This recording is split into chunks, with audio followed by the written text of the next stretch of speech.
পশ্চিম এশিয়ার আকাশে এখনো যুদ্ধের কালো ছায়া ঘন।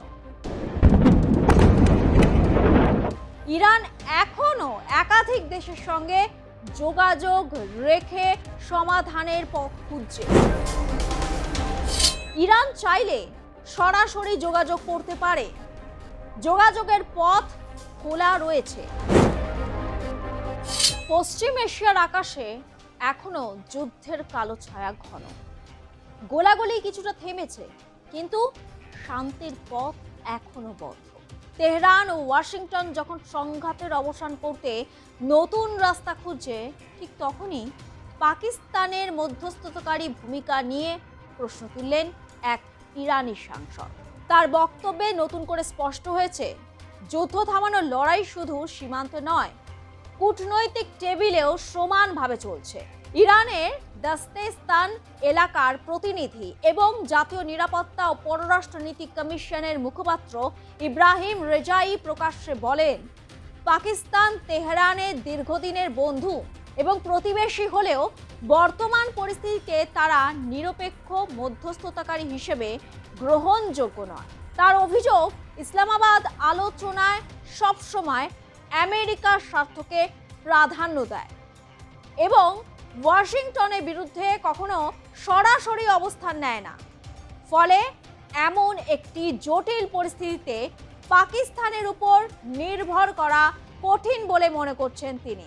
এক্স হ্যান্ডেলে পোস্ট করে রেজাই বলেন, পাকিস্তানের সঙ্গে ইরানে বন্ধুত্বপূর্ণ সম্পর্ক থাকলেও মধ্যস্থতার জন্য যে বিশ্বাসযোগ্যতা ও স্বাধীন অবস্থান প্রয়োজন তা তাদের মধ্যে নেই। তার কথায়, পাকিস্তান সবসময় মার্কিন স্বার্থের কথা মাথায় রেখে চলে ও আমেরিকার ইচ্ছার বিরুদ্ধে একটি শব্দ উচ্চারণ করে না। এই মন্তব্য কূটনৈতিক মহলে যথেষ্ট তাৎপর্যপূর্ণ বলে মনে করা হচ্ছে, কারণ ইসলামাবাদ সম্প্রতি আলোচনার একটি সেতুবন্ধন তৈরির চেষ্টা করছিল। রেজাই আরও অভিযোগ করেছেন, যুক্তরাষ্ট্র বারবার প্রতিশ্রুতি ভঙ্গ করলেও পাকিস্তান কখনো তার সমালোচনা করেনি। তিনি দাবি করেন, আমেরিকা প্রথমে পাকিস্তানের প্রস্তাব মেনে নিলেও পরে সেই অবস্থান থেকে সরে আসে। শুধু তাই নয়, লেবানন ইস্যু কিংবা আটকে থাকা সম্পদের প্রশ্নেও ওয়াশিংটন প্রতিশ্রুতি পালন করেনি।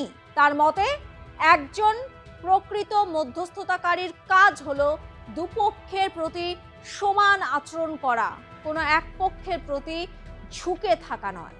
এমন মন্তব্য এমন সময় সামনে এসেছে যখন ইরানের বিদেশমন্ত্রী আব্বাস আরাগচি গত সপ্তাহে পাকিস্তান ও ওমানে দফায় দফায় বৈঠক করেছে। এরপর তিনি রাশিয়ায় যান আরও আলোচনা চালানোর উদ্দেশ্যে। অর্থাৎ ইরান এখনো একাধিক দেশের সঙ্গে যোগাযোগ রেখে সমাধানের পথ খুঁজছে। এখানে সবচেয়ে বড় জটিলতার জায়গা হলো ইরানের পারমাণবিক কর্মসূচি। তেহরান দীর্ঘদিন ধরে দাবি করে আসছে, ইউরেনিয়াম সমৃদ্ধ করার অধিকার তাদের সার্বভৌম অধিকার এবং তা কেবল শান্তিপূর্ণ উদ্দেশ্যে ব্যবহার করা হবে। কিন্তু পশ্চিমা দেশগুলোর অভিযোগ, এই কর্মসূচির আড়ালে পারমাণবিক অস্ত্র তৈরি পরিকল্পনা রয়েছে। এই অবিশ্বাসী দুপক্ষের সম্পর্ককে আরও তিক্ত করে তুলেছে। এছাড়া হরমুজ প্রণালীর প্রশ্ন আলোচনার অন্যতম কেন্দ্রবিন্দুতে। বিশ্বের জ্বালানি বাণিজ্যের জন্য অত্যন্ত গুরুত্বপূর্ণ এই জলপথে উত্তেজনা তৈরি হলে তার প্রভাব সরাসরি পড়ে আন্তর্জাতিক বাজারে। তাই এই অঞ্চলকে ঘিরে যে কোনো সংঘাত শুধু পশ্চিম এশিয়ায় নয়, গোটা বিশ্বের অর্থনীতিকেই নাড়া দেয়। অন্যদিকে মার্কিন প্রেসিডেন্ট ডোনাল্ড ট্রাম্পও ইরানকে আলোচনার বার্তা দিয়েছেন। তিনি এক সংবাদ মাধ্যমের অনুষ্ঠানে বলেন, ইরান চাইলে সরাসরি যোগাযোগ করতে পারে, যোগাযোগের পথ খোলা রয়েছে। তবে সেই সঙ্গে ট্রাম্প স্পষ্ট করে দেন, চুক্তির মূল শর্ত একটাই, ইরান কোনোভাবেই পারমাণবিক অস্ত্র রাখতে পারবে না। এই বার্তা থেকে পরিষ্কার, আমেরিকা আলোচনায় আগ্রহী হলেও নিজেদের অবস্থান থেকে এক চুলও সরতে রাজি নয়। ফলে আলোচনার পথ খুললেও সমাধানের রাস্তা সহজ নয় বলেই মনে করছে বিশেষজ্ঞ মহল।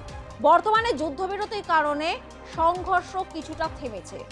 গত 28শে ফেব্রুয়ারি ইরানের ওপর মার্কিন ইসরায়েলি হামলার পর যে সংঘাত শুরু হয়েছে তা এখন সাময়িক বিরতিতে রয়েছে, কিন্তু যুদ্ধ থামলেই শান্তি আসে না। এই সংঘাতে ইতিমধ্যেই হাজার হাজার মানুষের ক্ষতি হয়েছে, বহু পরিবার ঘরছাড়া, অর্থনীতির বিপর্যয় হয়েছে ও তেলের দাম বেড়েছে। তাই এই যুদ্ধ কয়েকটি দেশের সীমান্তে সীমাবদ্ধ নয়। শেষে একটাই প্রশ্ন উঠছে, পশ্চিম এশিয়ায় চলা এই যুদ্ধের আগুন কবে নিভবে? কবে ফিরবে শান্তি?